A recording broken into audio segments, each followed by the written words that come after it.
Look, I've been observing species across 17 galaxies for the better part of 3 centuries, and I thought I'd seen everything. I've watched the Krillnock build cities out of living bone.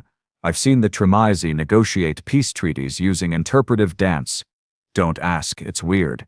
And I once witnessed a Vaxxan diplomat eat his own briefcase during a nervous breakdown. But nothing, and I mean absolutely nothing, prepared me for what happened when humanity met the Verikka. The Verikka, if you're not familiar, are what we in the galactic intelligence community call an apex predator species. 8 feet tall, covered in biometallic scales that can deflect plasma fire. 4 arms each ending in retractable claws that vibrate at frequencies capable of cutting through starship hulls. Oh, and they hunt for sport. Not for food, mind you, sport. They're also telepathic with their prey, which means they can taste your fear before they taste your flesh. Lovely beings, really. The kind of neighbors you want 3 solar systems away. Minimum. So, when the Terran scout ship Meridian dropped out of hyperspace directly into Verikka hunting grounds, well, let's just say nobody expected survivors. The crew of the Meridian consisted of exactly 7 humans, which is apparently what these bizarre primates consider a light compliment for a vessel that size. The captain was a woman named Kyra Oduya, 42 standard years, with scars running down her left arm from something called a motorcycle accident, whatever the hell that is. Her second in command was a lanky fellow named Pavel Kowalski, who had exactly 3 expressions: concerned, very concerned, and existentially terrified. The engineer was a short, stocky woman named Mei-Lin Takahashi, who wore her hair in what humans call a pixie cut, and swore in at least 4 different languages, sometimes in the same sentence. Then there was the medic, a soft-spoken man named Ibrahim Okafor, who kept a collection of earth plants in the medical bay because apparently humans need to see green things or they go insane. The security officer was a woman named Xiomara Reyes, built like a cargo hauler and twice as stubborn. The navigator was a young man named Tenzing Patel, barely 25, who had a habit of humming something called show tunes during high-stress situations. And finally there was Rafe Henderson. Rafe Henderson was, by all accounts, the worst hunter in human history. I'm not exaggerating. This man had failed the mandatory survival training course on Earth 3 times. 3 times. He'd gotten lost during a supervised camping trip, with GPS, mind you, and had once mistaken a deer for a really big dog.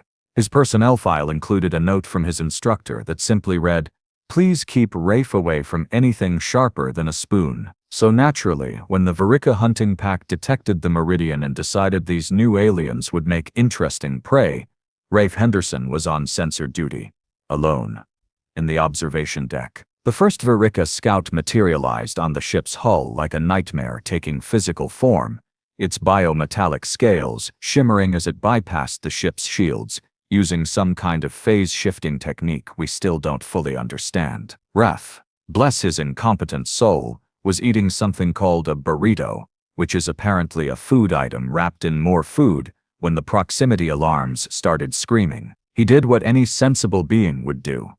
He dropped the burrito, screamed like a child, and hit the panic button so hard he broke it. The Verikka scout, having expected perhaps some attempt at communication or defense, stood there on the hull, its telepathic senses picking up pure, undiluted terror. And something else. Confusion. So much confusion. Rafe's thoughts were apparently broadcasting at maximum volume, and they went something like this. Why is there a giant metal lizard on my ship? Is this real? Am I having a stroke? Did Mei-Lin put something in the food again? Oh God. I'm going to die, and I never finished that video game series. The Verikka scout, trained to feed on fear and aggression, found itself bewildered. This was a new sensation. Captain Oduya burst onto the observation deck approximately 8 seconds later, plasma rifle in hand. Pavel right behind her with what looked like a modified mining laser. Xiomara came through the opposite door, carrying something that definitely violated 3 interstellar weapons treaties. Rafe, meanwhile, had somehow wedged himself behind a console, still screaming. "Rafe, what the hell is happening?" Oduya shouted over the alarms. "There's a thing. A big thing. Outside. Rafe pointed frantically at the window where the Verikka scout was now, waving. No, wait. It was making some kind of gesture. A challenge, probably. Or maybe an invitation to honorable combat. Hard to say with the Verikka. They have like 47 different gestures that all mean I'm going to kill you, but with varying degrees of respect. The scout then did something unprecedented. It punched through the reinforced window. Now, this should have resulted in explosive decompression, screaming, death, the usual. But Rafe, in his panic, had grabbed what he thought was a fire extinguisher and sprayed it directly at the breaching point. Except it wasn't a fire extinguisher. It was an emergency hull sealant canister. Military grade, designed to plug breaches in combat situations. The foam expanded instantly, catching the Verikka's arm mid-punch and hardening around it like industrial concrete. The scout, now stuck halfway through a window, its arm trapped in rapidly solidifying foam, made a sound that our translators couldn't quite process. It might have been rage. It might have been surprise. Honestly, it might have been a laugh. Verikka emotional expressions are weird. Did you just foam trap a Verikka hunter? Pavel stared at Rafe with something approaching awe. I didn't mean to. Rafe was still cowering behind the console. I thought it was, I just grabbed, oh god, is it angry? The Verikka scout was very angry. It started thrashing, its free arms slashing at the foam. But the stuff was designed to withstand micrometeor impacts. The creature's telepathic screaming was giving everyone headaches, broadcasting fury, and was that embarrassment. Oh, this was delicious. Then the ship's sensors lit up like a festival display. 12 more Verikka signatures, approaching fast. The hunting pack had arrived, and they were not happy about their scout's predicament. Oduya's face went through several emotions in rapid succession. Shock, calculation, determination, and finally settling on something that looked disturbingly like excitement.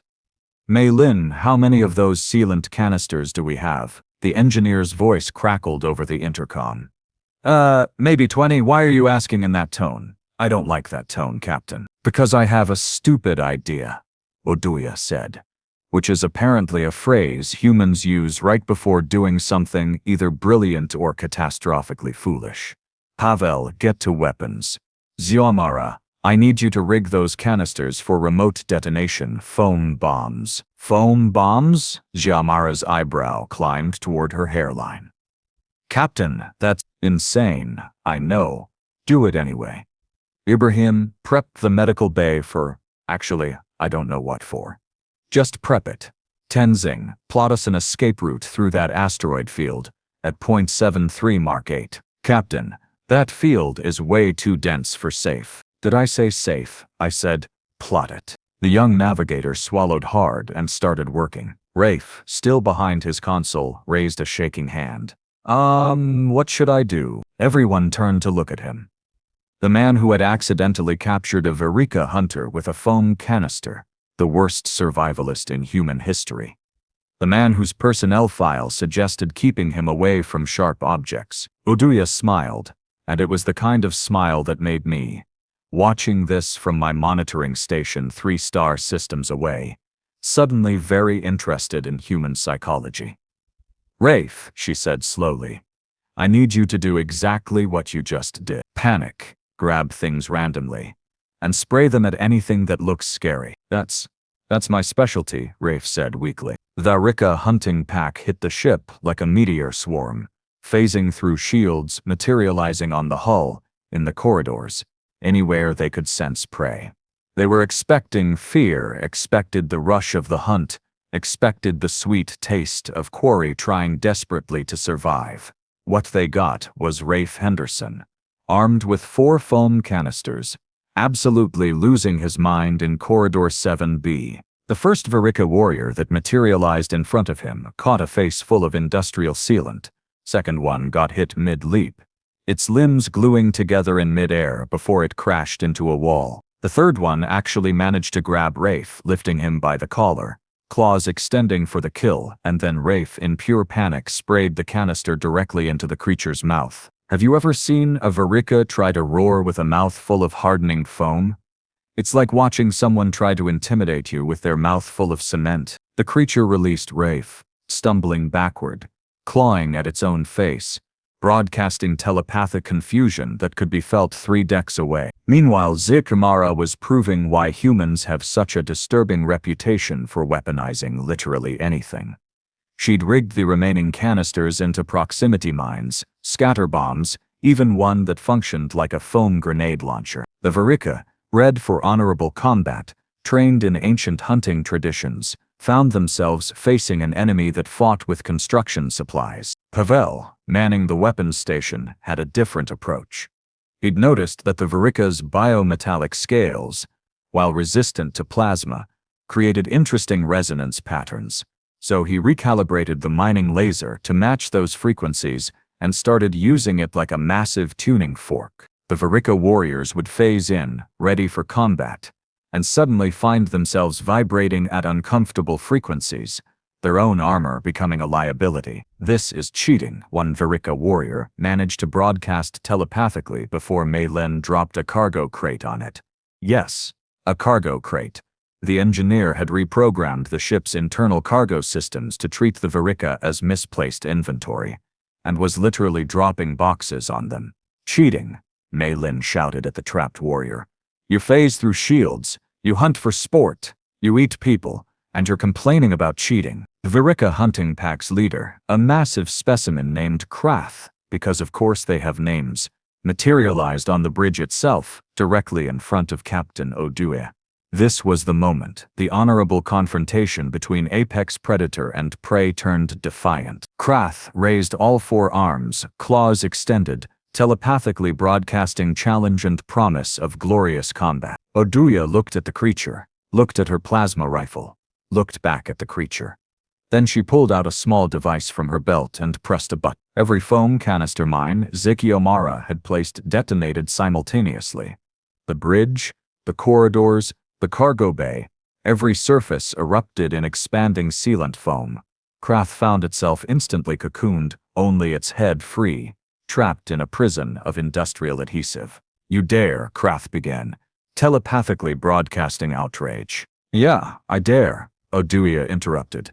"Tenzing, execute that escape route now." The Meridian lurched into motion, diving toward the asteroid field with several very angry, very stuck Verikka warriors coating its hull like the world's worst barnacles. Tenzing piloted like a man possessed, weaving between asteroids that should have been impossible to navigate, the ship scraping past rocks with meters to spare. And here's where it gets really interesting. The Verikka, despite being stuck, despite being humiliated, despite having their entire hunting philosophy challenged by foam and cargo crates, started laughing. Telepathically laughing. Because apparently humans had done something no species had ever done before. They'd made the hunt interesting again. Krath, still trapped on the bridge with only its head mobile, watched as Tenzing threaded the Meridian through an asteroid field that violated approximately 17 laws of physics and common sense. The young navigator was humming louder now, some frantic melody that somehow matched the rhythm of the ship's desperate maneuvers. Every near miss scraped off another chunk of foam and occasionally a very irritated Verikka warrior from the hull. "You fight without honor," Krath said, its telepathic voice filling everyone's minds with an immature of indignation and something that might have been amusement. "You use tools of construction as weapons. You flee instead of standing to face death with dignity." Captain Oduya holstered her plasma rifle and walked right up to the immobilized hunter, close enough that their faces were inches apart. "You know what's really funny about honor," she said, conversationally. "It's a luxury, a game rich civilizations play when they're not actually worried about dying. You hunt for sport. We survive because we have to. There's a difference." "Your species is weak," Krath insisted, though its telepathic tone had shifted.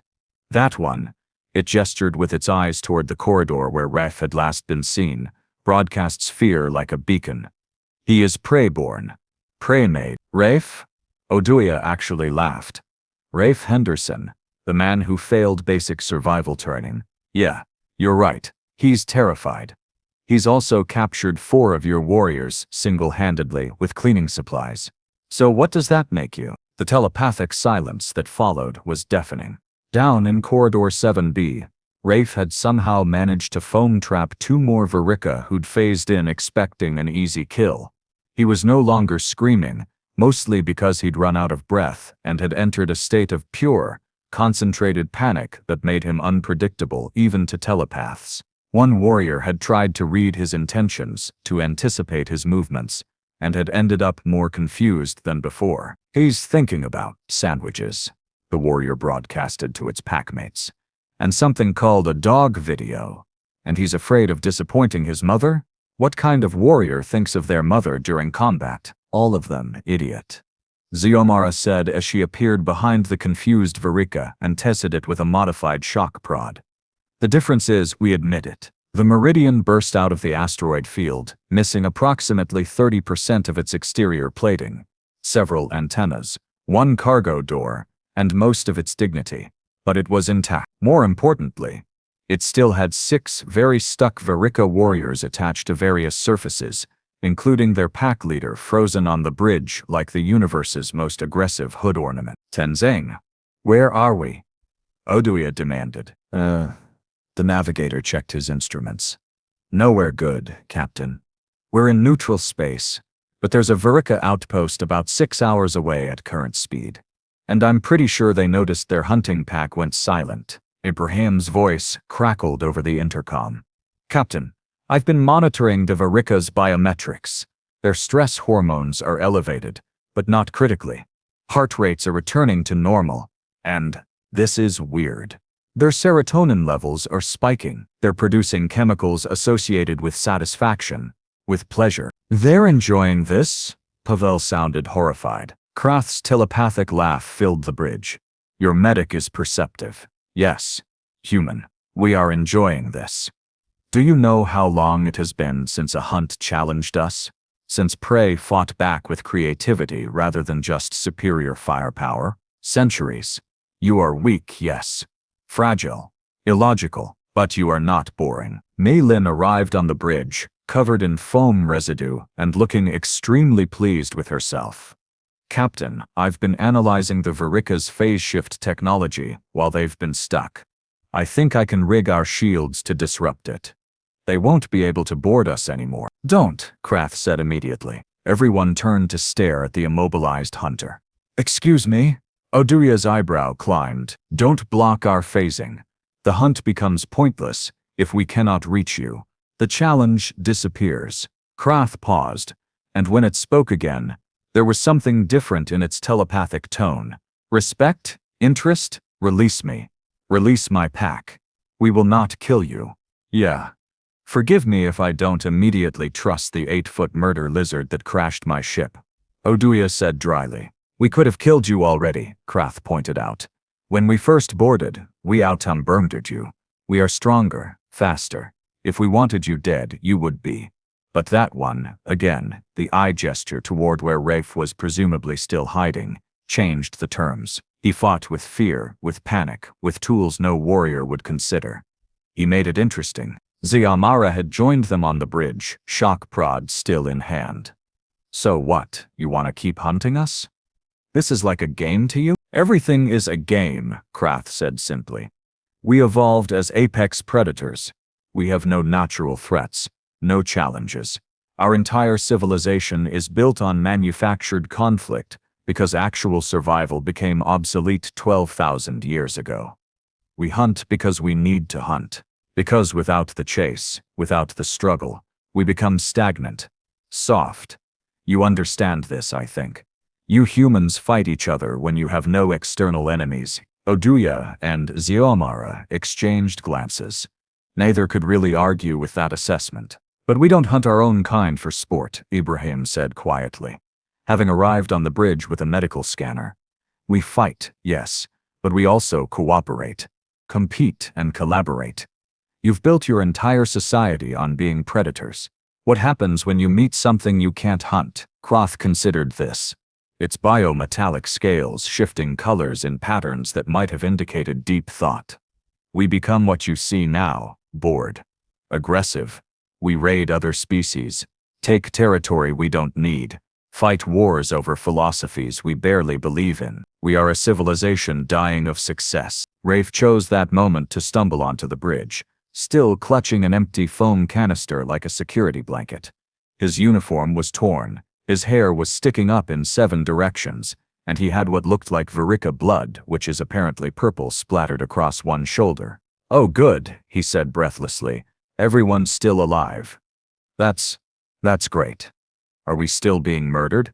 I lost track. Krath stared at him. Really stared. Its telepathic attention focused entirely on this terrified, incompetent human who had somehow single-handedly captured half a hunting pack with construction foam and pure panic. "You," Krath said, "are the most dangerous kind of prey." "What? No, I'm not. I'm the least dangerous anything. I once lost a fight to a vending machine." "You don't fight to win," Krath interrupted. "You fight to survive. You don't think about strategy or honor or glory. You simply refuse to die. This makes you unpredictable, chaotic. A true predator can understand another predator's moves, anticipate them, counter them, but you..." The Verikka's laugh was like rocks grinding together. "You don't even understand your own moves." Pavel leaned over to whisper to Tenzing. "Is the alien praising Rafe for being incompetent?" "I think so," Tenzing whispered back. "This is the weirdest day of my life." "It's only Tuesday," Pavel muttered. Captain Oduya held up a hand for silence. "All right, Krath, here's the situation. Your outpost is 6 hours away. They're probably wondering why you went silent. We can either foam you to the hull and drop you off at the nearest trading station, which would be humiliating for you, or we can talk like civilized beings.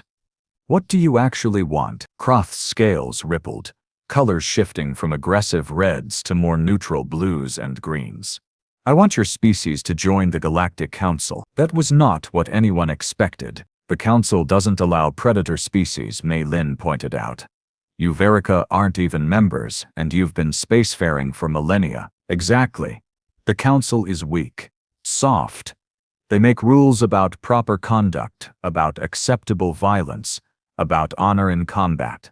They have made the galaxy boring." Krath's telepathic voice carried a weight now, something beyond individual thought. "But you humans, you're predators who pretend to be prey. You're weak but refuse to accept weakness. You lose but refuse to surrender. You're chaotic enough to be interesting but organized enough to be effective. The Council needs you. We need you." "We need humans?" A new telepathic voice joined the conversation. The other Verikka warriors, still stuck to various parts of the ship, were all broadcasting now. "Krath, have you gone soft-minded? They defeated us with foam. They defeated us because we didn't think foam could be a weapon," Krath shot back. "When was the last time any species surprised us?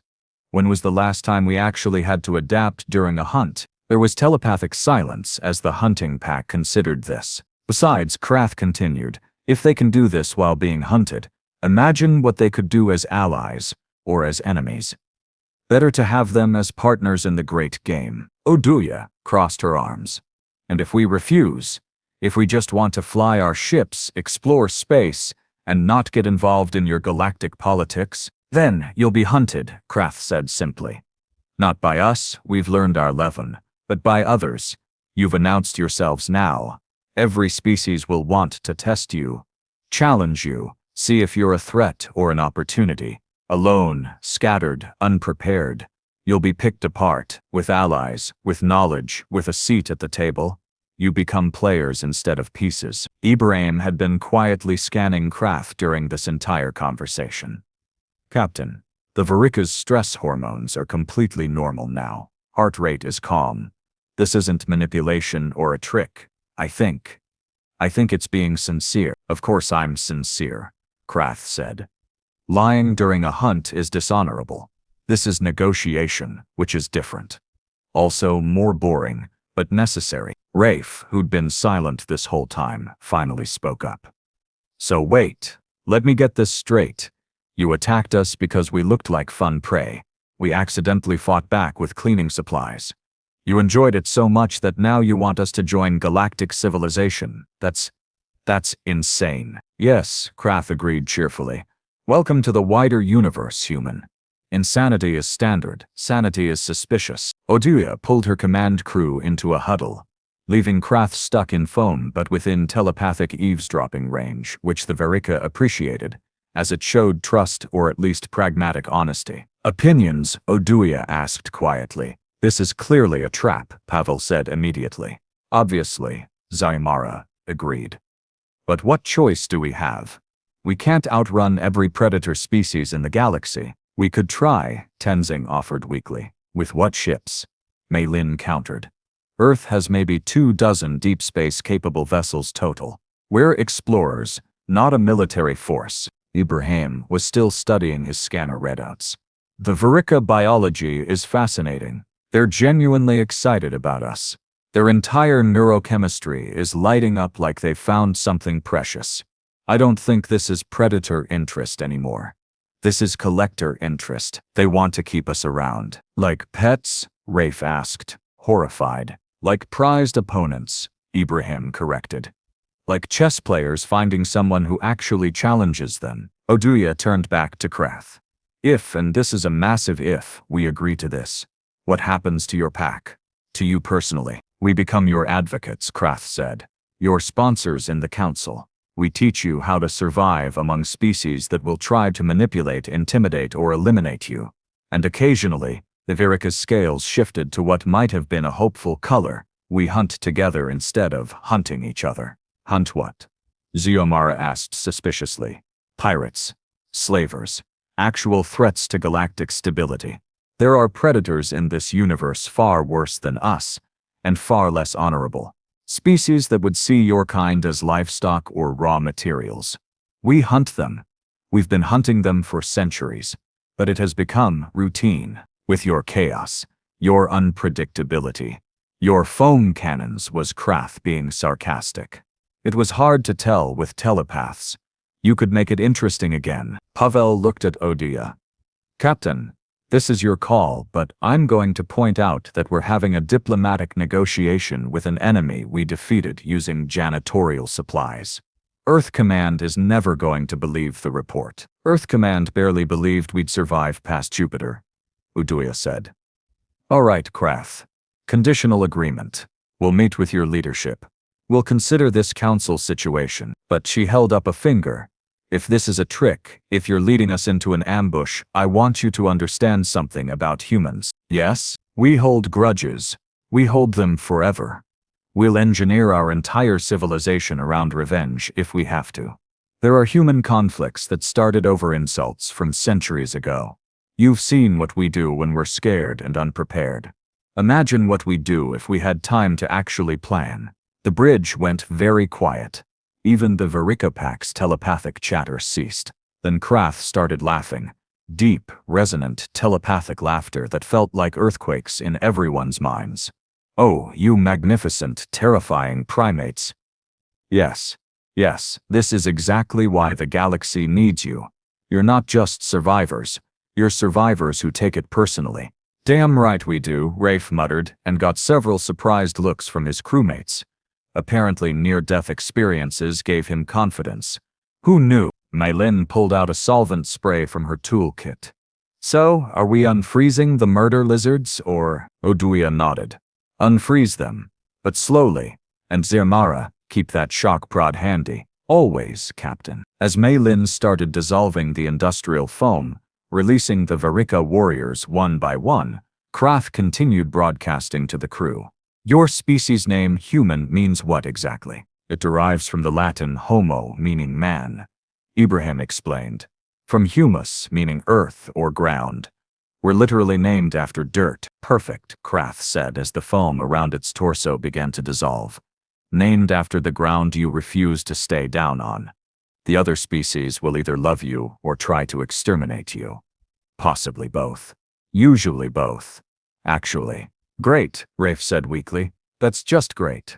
Can I go back to sensor duty now, and maybe never leave the ship again? Absolutely not, Oduya said. Rafe, you're now our head of unconventional tactics. I'm what? You defeated a Verikka hunting pack with foam and panic attacks. That's going in your file as a tactical innovation.